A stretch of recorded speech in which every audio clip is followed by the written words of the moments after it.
हाय, मैं रवि के बिंदास बोल में आपका स्वागत है। मैं समय बड़ी मस्जिद खताड़ी के आसपास हूँ और देखिए यहाँ पर एक वीडियो आज वायरल हुआ है इस जगह का, जहाँ पे कथित रूप से अवैध निर्माण की बातें की जा रही है। ये तो पूरा रामनगर नजूल की भूमि में है। अगर देखा जाए तो रामनगर में कई जगह अवैध निर्माण भी है।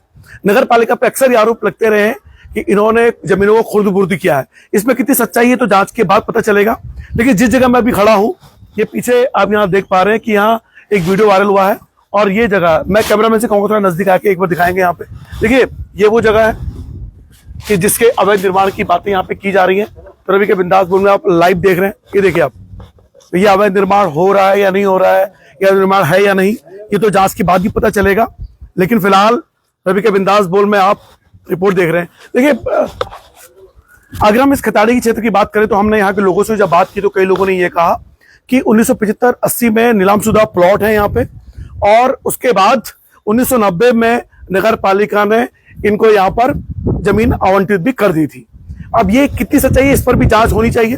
लेकिन जो हमें सूचनाएं मिली है उसके आधार पर हम ये कह रहे हैं, हम चाहते हैं कि कोई भी व्यक्ति जो गरीब है या जो मध्यम वर्ग परिवार का है और जो अपनी मेहनत से कोई चीज बना रहा है तो वो परेशान ना हो, वो लूटे ना और ये बर्बाद ना हो।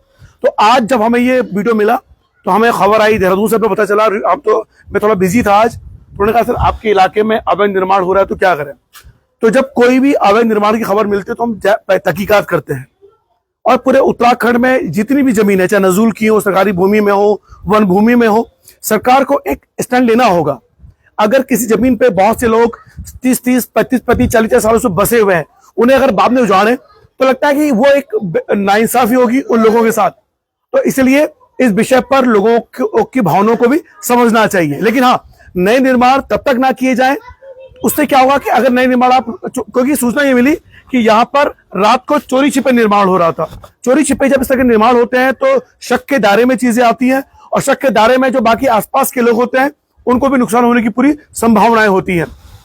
तो जो फिर मैं आपको पुनः दोहरा दूं, जो लाइव से भी जुड़े हैं, कि जिस यहाँ एक व्यक्ति ने अपने नाम न बताने की शर्त पे हमसे कहा कि 1975-1980 में नीलामशुदा प्लॉट है और ये प्रक्रिया पूरी चलते चलते 1990 में नगर पालिका ने ये प्लॉट हैंड ओवर भी किए हैं।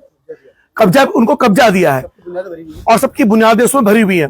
तो ये फिर कह रहे हैं कि इस तरह की चीजों को आपको देखना पड़ेगा। और देखिए, फिलहाल इस बाकी क्षेत्र में ये निर्माण आपको यहाँ पे दिखाई दे रहा है।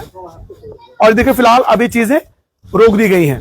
तो ये निर्माण वास्तव में अवैध है या नहीं है, प्लॉट किसके नाम से है, ये 4 दीवारी करके कब्जा करने की नीयत है ये तो। लेकिन जो जिस तरह से, हाँ, नगर मंडल अध्यक्ष मदन जोशी ने एक शिकायत जारी की है डीएम को। देखिए, तो ये जो मैदान है, इस मैदान पे बारात घर के लिए, बच्चों के खेल कूद के लिए ये है, बारात घर के लिए पास हुआ है। अच्छा, ये वाला, हाँ, देखिए ये जो है ये बारात घर के लिए है। और ऐसी चीजें हैं जो सामूहिक हित के लिए होती हैं, बारात घर के लिए और साथ में बच्चों के खेल कूद के लिए, ये चीजें आवंटित होनी चाहिए। फिलहाल देखिए, लेकिन यहाँ सफाई नहीं है, यहाँ पे कूड़ा दिखाई दे रहा है, लेकिन बच्चे यहाँ खेले कूदे, आसपास के बच्चे। और फिलहाल ये अवैध निर्माण है या नहीं, ये तो जांच का विषय है। तो और ये रोक दिया। और नगर मंडल मदन जोशी ने एक शिकायती पत्र जारी किया है डीएम को, और उन्होंने कहा है कि उनको जो सूचना मिली है उसके आधार पर इसकी जांच की जाए। अब इसकी जांच पर क्या निकल के आएगा, फिलहाल देखिए। रवि के बिंदास बोल में आप देख रहे थे, रवि के बिंदास बोल में, और उम्मीद करते हैं कि इस तरह की चीजें, मैं फिर कहता हूं कि अगर आप कोई चीज रातों रात आप करते हैं तो कहीं ना कहीं उससे शक पैदा होता है, और वो शक और लोगों को भी खतरे में डालता है।